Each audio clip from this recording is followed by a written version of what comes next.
Good morning. Welcome to the presentation of monitoring reports developed by Promo-LEX Mission aimed at monitoring the elections for the position of President of the Republic of Moldova. Today we will present the fifth interim report that covers the monitoring period and the information collected by Promo-LEX observers during the period between 14th to 28th of October. As for the monitoring period of funding the political parties, my apologies, candidates, the time period is 10th to 23rd of October 2020. Traditionally, our partners are the same, have not changed, so I would like to express our gratitude to donors who are supporting financially and technically Promo-LEX mission in monitoring the elections. So it is United States Agency for International Development, USAID, Soros Foundation Moldova, that is co-funding the mission via two projects. The first one, monitoring hate speech, including during the electoral campaign, and the second project focusing on ensuring protection equipment for all Promo-LEX observers involved in monitoring the election process and monitoring of the exercise of the right to vote in the Transnistan region and in diaspora. Last but not least, we would like to thank our colleagues from the Council of Europe who have contributed financially to the monitoring of the electoral process in polling stations established for our voters who will exercise their right to vote abroad.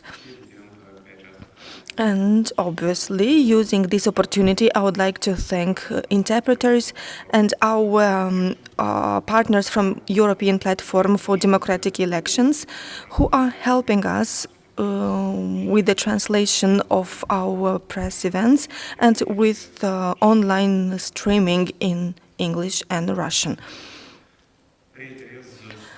I reiterate the purpose of interim reports developed by Promo-LEX missions to monitor the elections.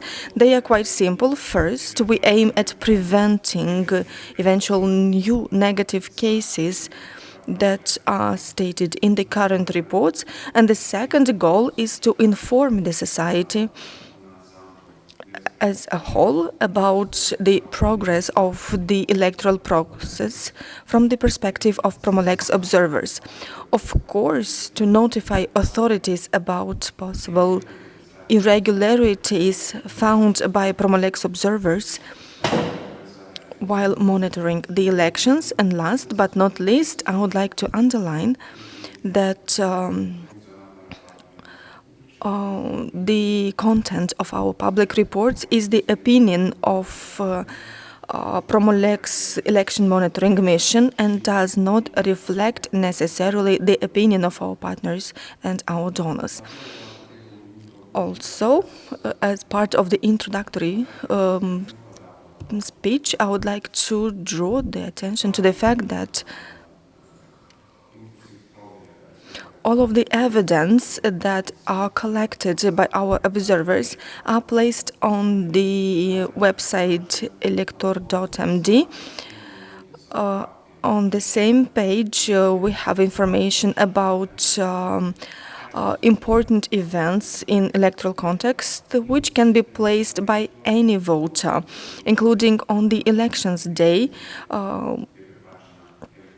The monitor.md website will be available, so anyone could upload their pictures, videos, or any information about the situations during the election day. And this information will be analyzed by Promo-LEX observers. And also, I would like to thank all of our observers who, during this quite complex period, traveled to the regions and fulfilled consciously their duties of observer, collected relevant information for the electoral context, and made field visits in the areas they are responsible for. And also, I would like to thank all of the short-term observers who, on November the 1st, will have to go to polling stations and monitor the electoral process on the elections day. In particular, I would like to thank the short-term observers who were recruited, were trained in order to be involved in the activity, but they are part of the reserve pool.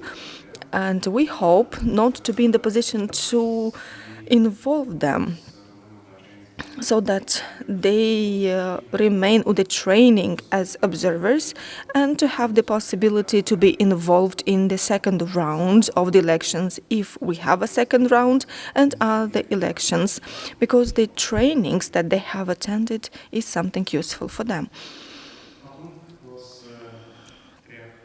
And now I will present the findings in the fifth monitoring report.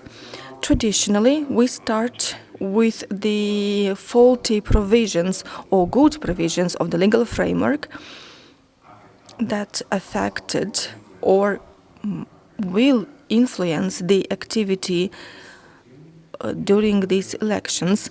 First, we would like to welcome the decision of the Central Electoral Commission passed with regards to delivery of free protection means or individual protection equipment to all the voters who cannot afford buying them.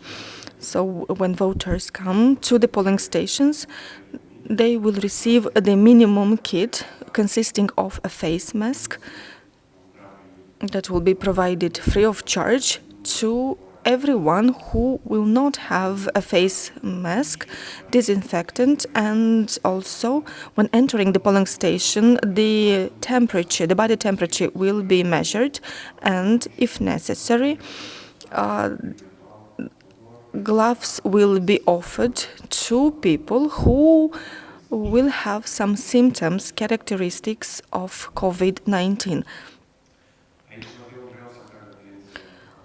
Also, I would like to draw your attention to the fact that the Central Electoral Commission has amended the provisions of internal regulations in terms of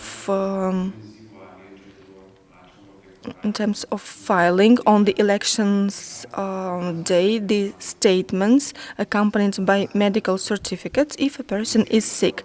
It means that the Central Electoral Commission has accepted a simplified procedure, which means that if a person who comes on the elections day to the polling stations and has characteristic symptoms of COVID-19 but does not have a medical certificate will be included in the list of voters at the place of stay. So until 3 p.m. they will not be allowed to enter the polling stations, but the team of electoral officials will go to their domicile and they will be able to vote at home. Only for those people who have symptoms of COVID-19, and if they come after 3 p.m., they will be able to use a so-called green corridor so that they can exercise their right to vote as soon as possible, as quickly as possible, and afterwards the electoral officials will disinfect the areas that the person with symptoms has contacted with. Also, we welcome the adoption by the Central Electoral Commission of Decision 4390 of 23rd October against organized transportation of voters on the election day, because this phenomenon has impacted for a long while the electoral process on the election day, and we hope that this decision will end or at least will decrease this phenomenon. So we would like to underline one more time that on the elections day it is prohibited to transport in an organized manner voters. Hence, authorities, until proven otherwise, meaning until all the research is done, they will regard that any travel by cars that have a capacity of more than 8 people who do not have appropriate documents will be regarded as organized transportation. So it can be either documents proving that this is an ordinary public transportation vehicle, or that they transport people to their job, or a taxi that has issued an invoice. So everything that stays within the law is allowed. It is not allowed to transport in an organized manner voters to polling stations. So any situation that cannot be documented by a legal provision, by certain documents, can be regarded as organized transportation, and law enforcement authorities will have to start investigations. In our opinion, the decision of the Central Electoral Commission can be improved, and here we draw the attention to the fact that, in our opinion, it is use of cars with a capacity under 8 people, but if that car makes several rounds, can be regarded as organized transportation as well. And we hope that law enforcement authorities react to such situations as well. Unfortunately, we have to mention that the Central Electoral Commission failed to amend the regulations in terms of use of video equipment on the election day. And here I would like to explain more about the video recording during the elections day. It was decided before the parliamentary elections of 2019. Back then, the Central Electoral Commission spent 10 million lei to buy video devices, video recording devices that were expected to record the whole electoral process without any online streaming. And the idea was for the whole process to be recorded from the moment when the polling stations open till the moment when the votes are counted. So the polling stations were supposed to be equipped with devices that can record 256 megabits per hour. Unfortunately, 3 days before the local general elections of 2019, the Central Electoral Commission amended its own regulation and decided that video recording will be done only during the preparation of the polling stations, meaning until 7 a.m. and afterwards after 9 p.m. when they start counting the votes, and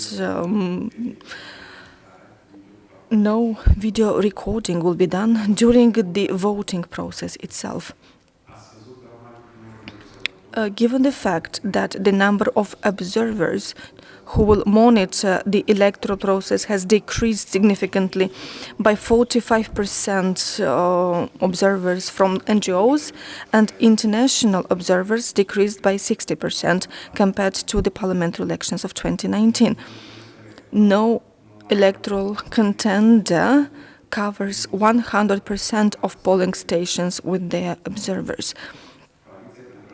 Coalition for Free and Fair Elections asked the Central Electoral Commission to videotape the whole electoral process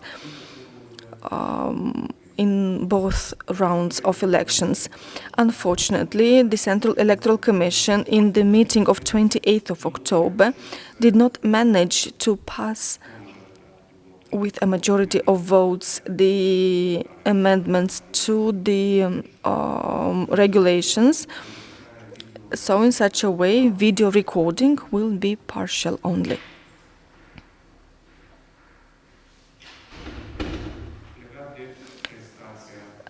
Regarding the work of electoral bodies, as usually, we will pay attention to the accreditation of observers. We have already referred to this previously. In the past 2 weeks, which is our monitoring period, the Central Electoral Commission accredited 1,153 observers, of which over 900 national observers and 151 international observers. So until now, the Central Electoral Commission has accredited 2,182 observers, of which 1,100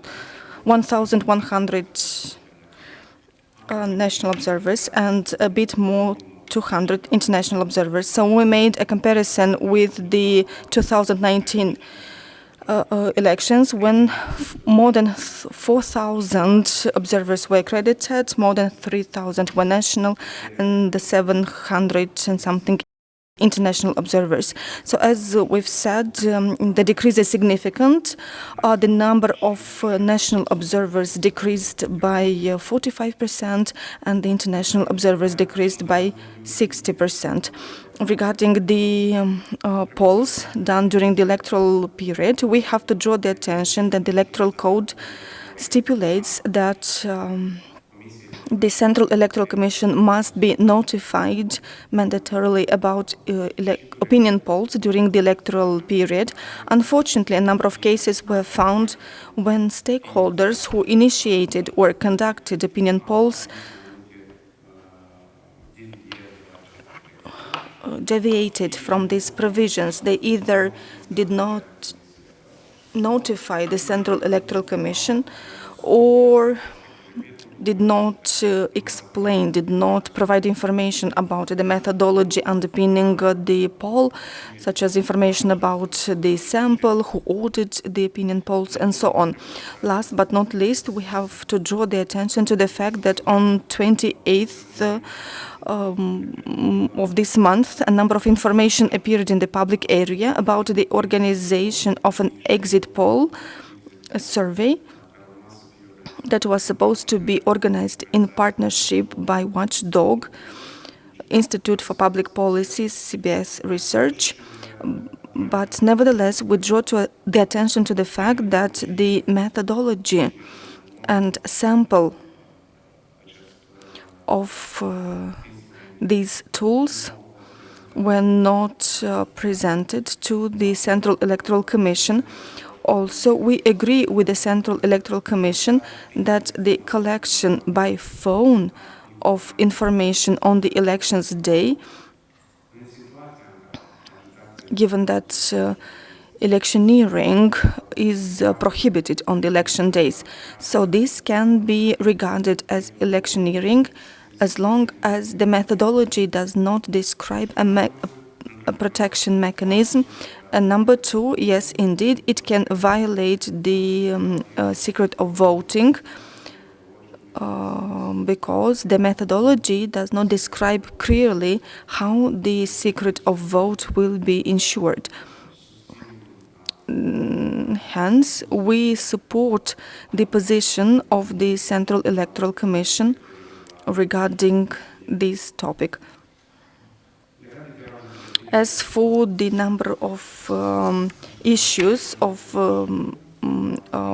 ballots, according to the latest data made public by the Central Electoral Commission,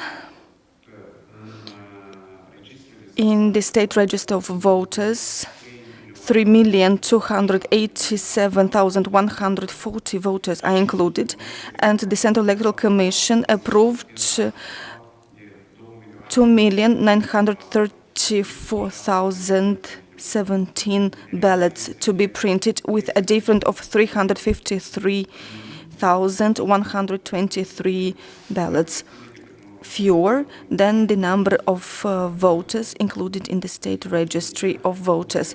Obviously, we will compare with the main lists of voters, and we'll see. We have to draw attention to some deviations that are already visible for the Transnistrian region, where the state register voted 256,203 voters are registered.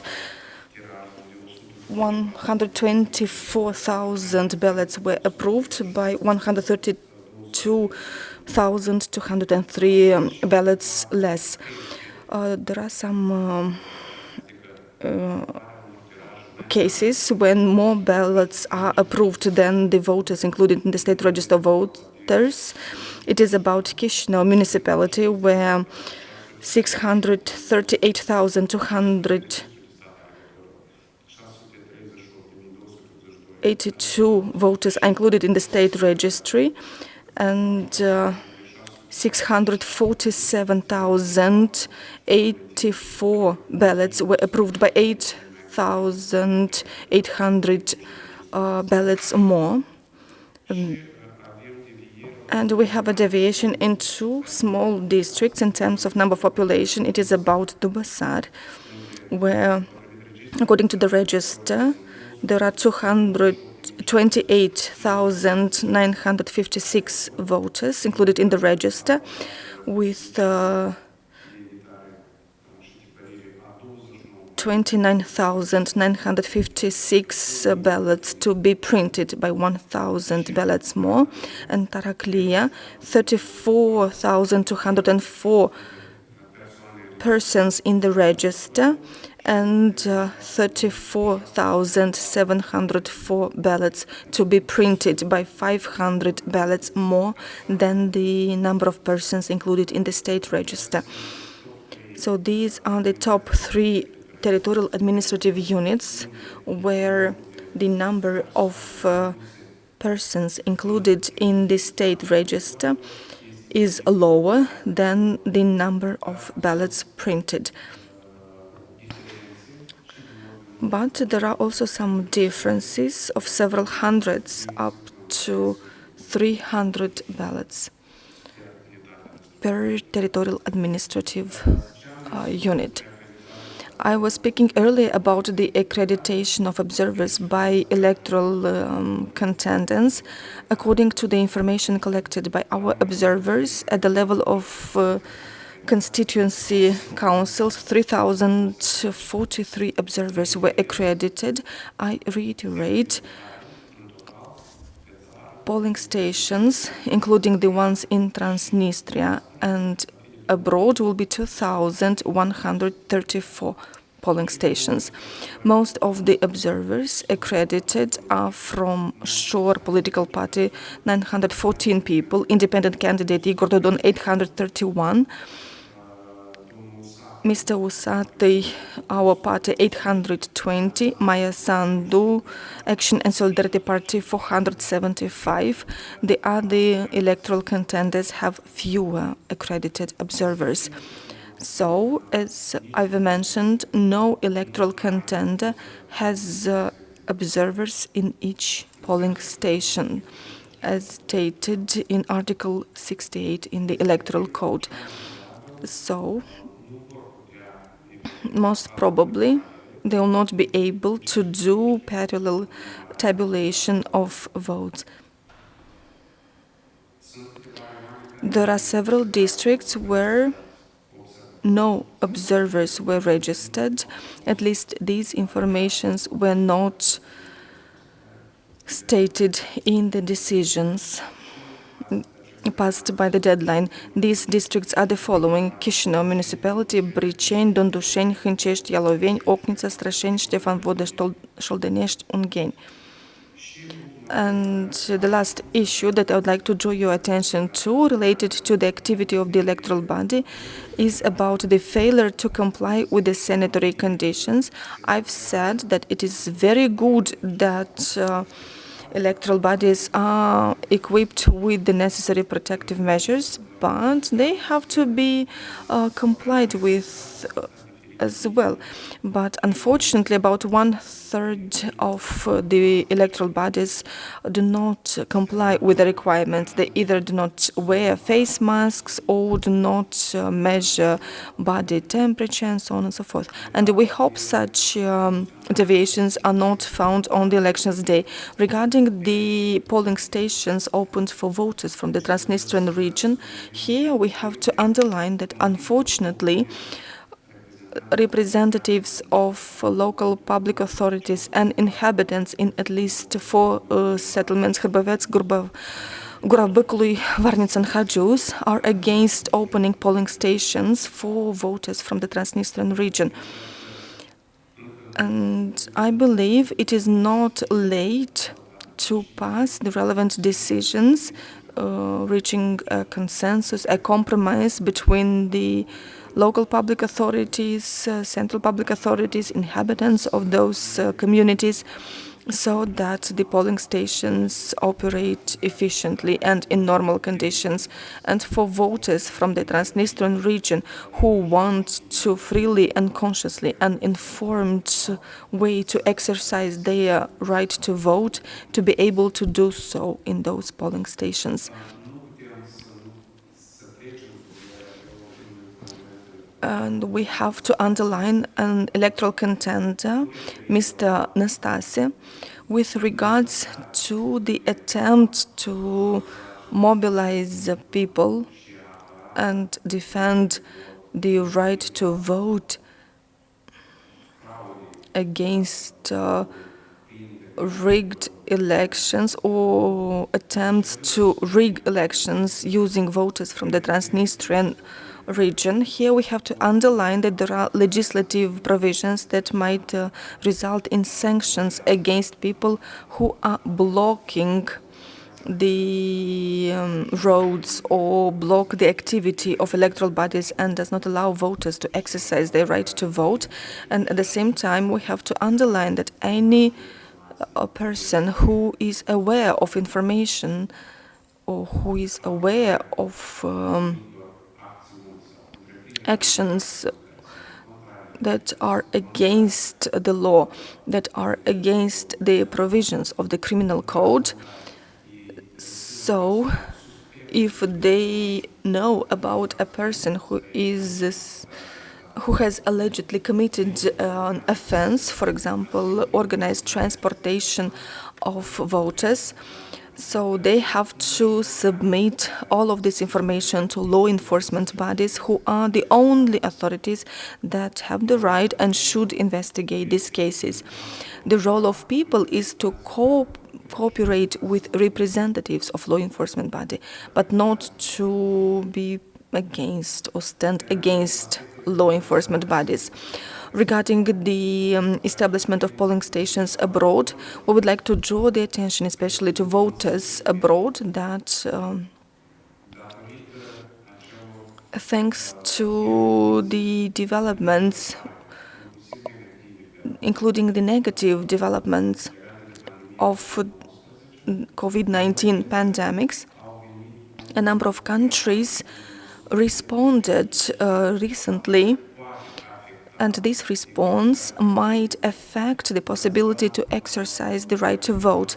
Hence, our request to voters from Germany, France, Azerbaijan, Ireland, Spain, Israel is for them to check the websites of the diplomatic missions from those countries, to check the website of the Ministry of Foreign Affairs and European Integration, Central Electoral Commission, so that they know what are the most recent developments and for them to know about the possibility to travel and to be in public spaces.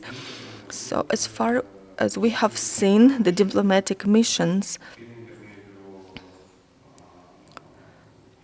via the diplomatic officials are doing their best to facilitate the access of our citizens to polling stations. They publish the documents that they need to have when they go to vote, documents confirming that they have a justified reason to travel in order to exercise their right to vote. Regarding the organization of polling stations abroad, we have a less pleasant news, in our opinion, with regards to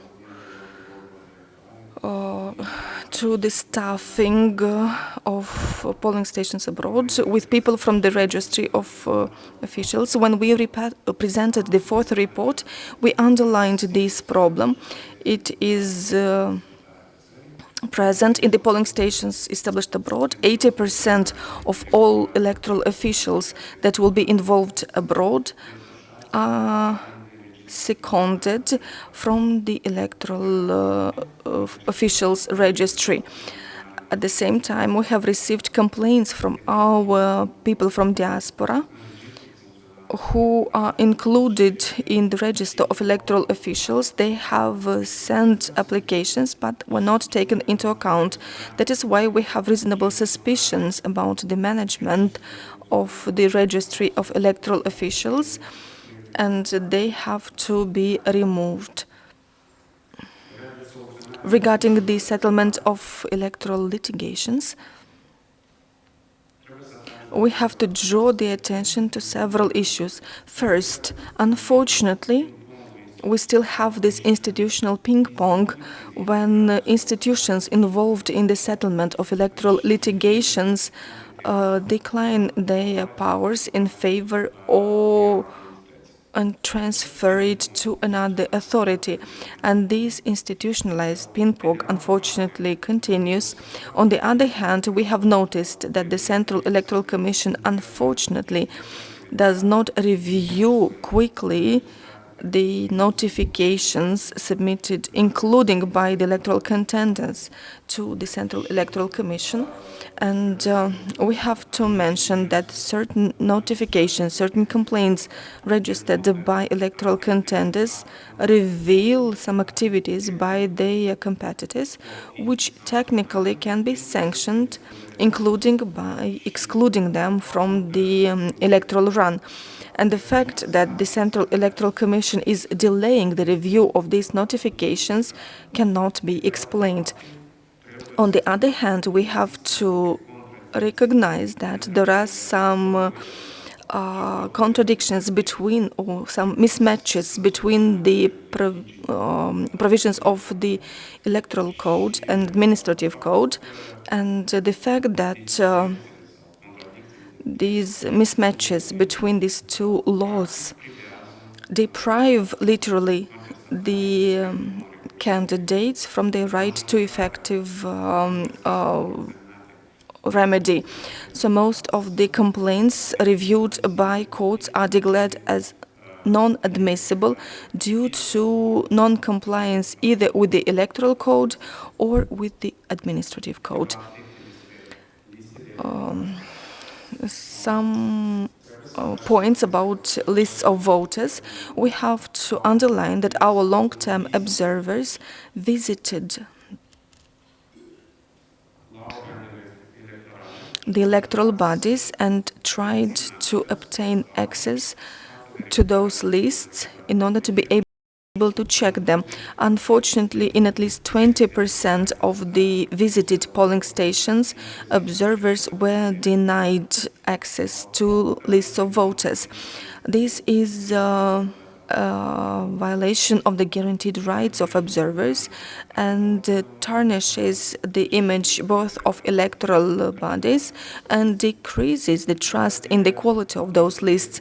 Regarding the electoral lists or lists of voters, there is another problem found by our observers.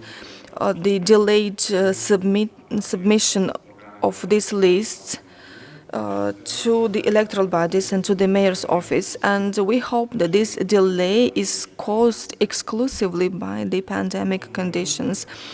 Last but not least, our observers, on the basis of interviews with the registrars and electoral officials, have found a quite high number of errors in lists of voters.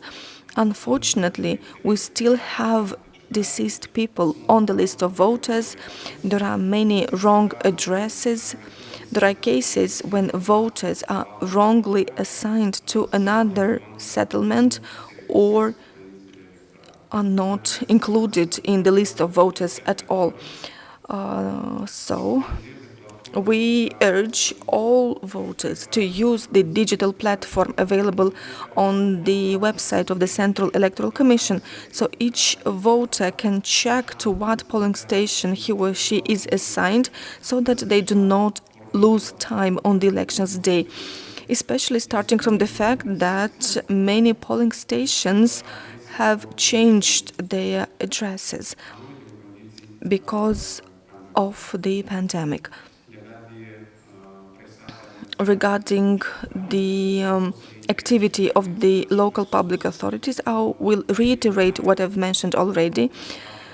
The Municipal Council of Chisinau declined their right to appoint electoral officials in the electoral offices of polling stations, and seconded these people from the registry of electoral officials managed by the Central Electoral Commission. Last but not least, we have to underline a phenomenon that has intensified, especially during these elections. So I'm speaking about unpaid leaves taken by a number of public officials in order to be able to get engaged in the electoral campaign.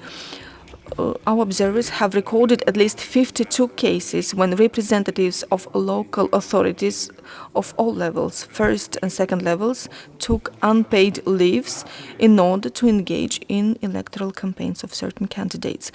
But unfortunately, very few of them are registered officially with electoral bodies as persons of trust, which, according to the electoral code, can actively participate in electioneering in favor of the electoral candidates that they support. Regarding the work of electoral contenders, our observers have found that the electoral campaign is becoming more and more active.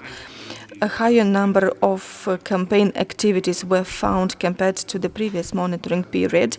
Observers have found at least 992 cases of electoral activities. We also found the involvement of Party of Socialists and their supporters, their members, in the campaign activities to support the independent candidate Igor Dodon. Certain activities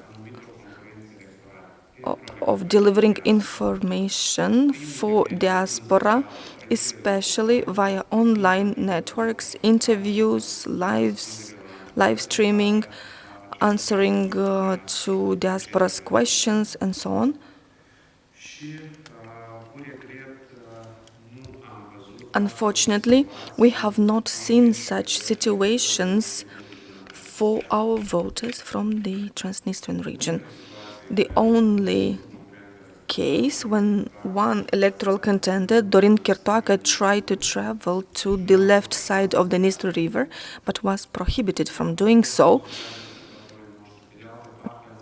On the other hand, We have noticed the statement of Kristina Lesnik, Deputy Prime Minister for Reintegration, who stated that no electoral contender submitted a request to the Reintegration Bureau in order to facilitate their campaign activities on the left bank of the Dniester River.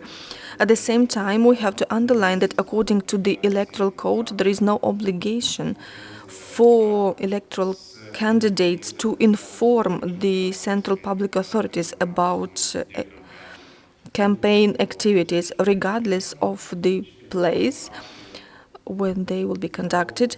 But on the other hand, the Bureau for Reintegration is nevertheless unable to ensure free campaign activities on the left bank of the Dniester River. Regarding the campaign activities conducted by electoral contenders, we have to underline that at least 24 new cases that can be regarded as use of administrative resources have been found. Unfortunately, most of the cases involve Mr. Dodon, 21 cases, and 3 cases of use of administrative resources by Mr. Deliu.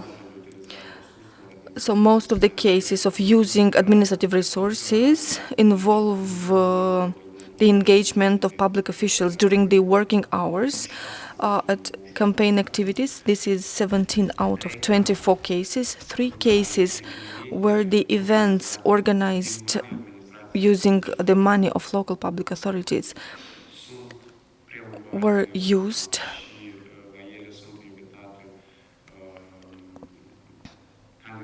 to invite electoral candidates who indirectly use these events and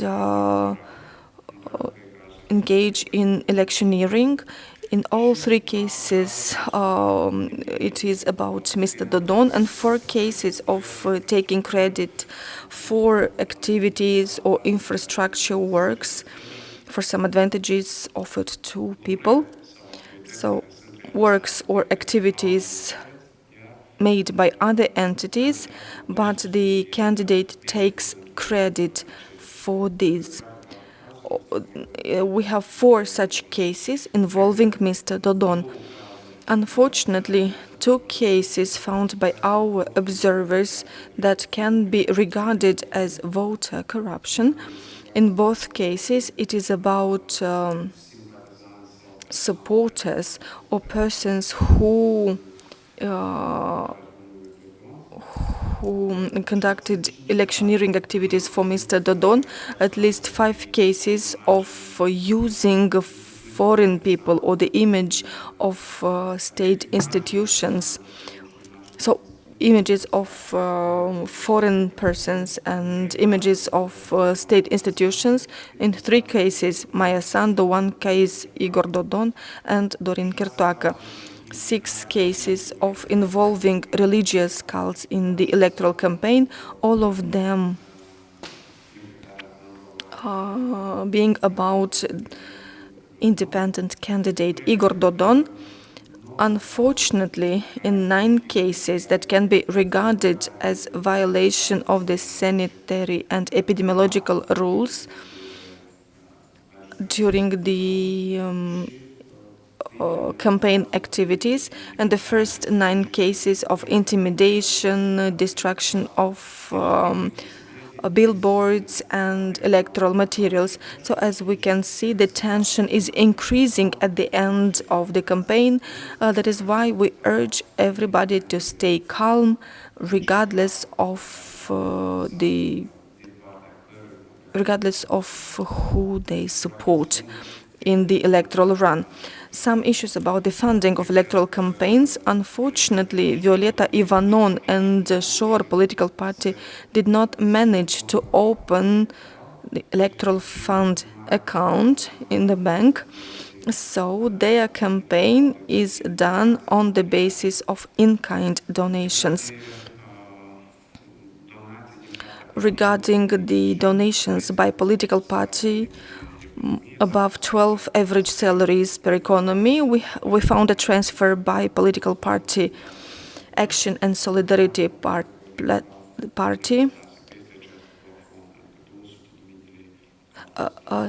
Dignity and Truth platform for Mr. Nastase.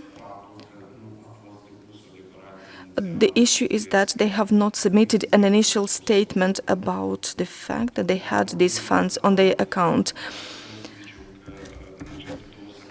During these past weeks,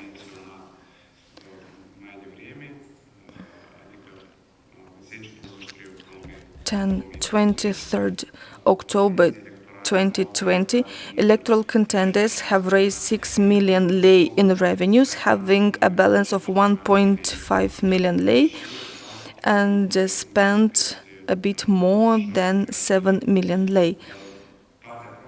The bad thing is that for certain visible activities such as volunteers, persons doing the electioneering, no electoral contender have declared any costs for them. So if we are to sum up and to estimate all of the non-reported costs for all campaign activities, advertising, transport, telephone calls, volunteers, persons involved in electioneering, written press, and so on, we will see that over the past 2 weeks, we have estimated 3.8 million lei not reported by candidates. If we are to analyze each contender separately, our estimates show the following. Violeta Ivanov has not reported more than 1.5 million lei, Mr. Dodon more than 900 million lei, Andrei Nastase more than 500,000 lei, Renato Usatăi more than 290,000 lei, Maya Sandu more than 280,000 lei, Octavian Tsicu more than 74,000 lei, Mr. Deliu more than 60,000 lei, and Dorin Chirtoacă more than 26,000 lei not reported. Regarding the work or the activity of the electoral contenders, in terms of hate speech and incitement to discrimination, unfortunately, we have found new cases of hate speech and incitement to discrimination. We have found 52 new cases when electoral contenders, the candidates, used hate speech and incitement to discrimination. Unfortunately, Mr. Renato Usatăi seems to use this technique more often. 46 of the 52 cases involve him. Andrei Nastase, 3 cases, and Mr. Chirtoacă Dodon, 1 case, and Mrs. Violeta Ivanov, 1 case. Besides these 52 cases, because most of them are against other competitors, when we speak about the fact that hate speech is used against electoral contenders by other people than their competitors, so we have found 24 such cases, mainly targeting Mr. Dodon, 5 cases, Maya Sandu, 4 cases, Violeta Ivanov, 3 cases, Chirtoacă, 2 cases, and Usatăi, 1 case. Speaking about electoral education, here we have to underline that Promo-LEX Association is conducting civic and electoral education in an apolitical manner, using the motto I vote. We have organized it in partnership with Teleradio Moldova TV and radio debates. We developed civic education spot that was broadcast online, on radio, and on TV. We've also conducted an information campaign, including online campaign for our voters, both from the country, from Transnistrian region and from abroad, in order to inform them about important aspects of the electoral process.